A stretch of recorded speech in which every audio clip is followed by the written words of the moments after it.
בסייעתא דשמיא היום נעשה שיעור מקיף בעניין התכלת.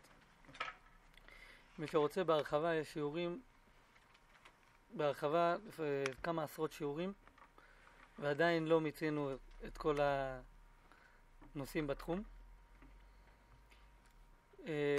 כעת נשתדל לסכם את הכל באופן מקיף, ונשתדל לגוע בכל הנקודות העיקריות על כל פנים, שהם מאפיינים את כל סוגי החלזונות שחיפשו, ההוכחות והפרחות לכולם. בעזרת השם וסייעתא דשמיא, וזה החלק. תחילה,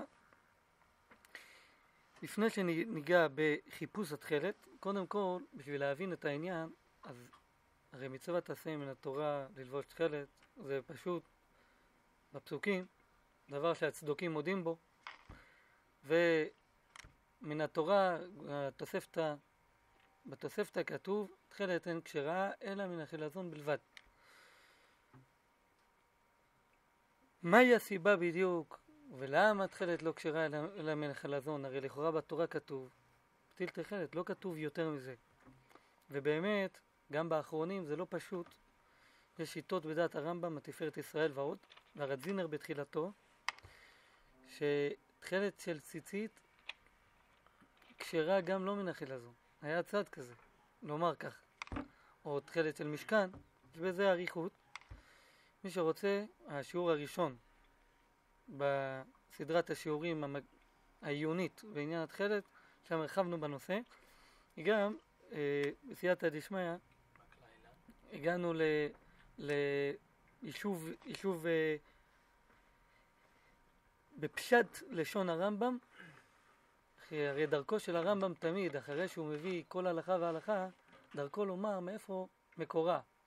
אם נגיד זה הלכה למשה בסיני, וזה לא לשון הפסוק, אז אחרי שהוא מביא את הפסוק, הוא אומר, מפי השמועה למדנו שכך וכך. פה הרמב"ם לא כתב מפי השמועה, הרמב"ם כתב מילים אחרות. ובסייעתא דשמיא שם היה מהלך ברמב"ם, שמבאר איך דווקא על פי התורה יוצא מתוך לשון התורה, בלי קבלה חיצונית של חז"ל, שדווקא תכלת אינה כשרה אלא מן החילזון, הרוצה יעיין שם. אבל נסכם רק את השיטות בכללות.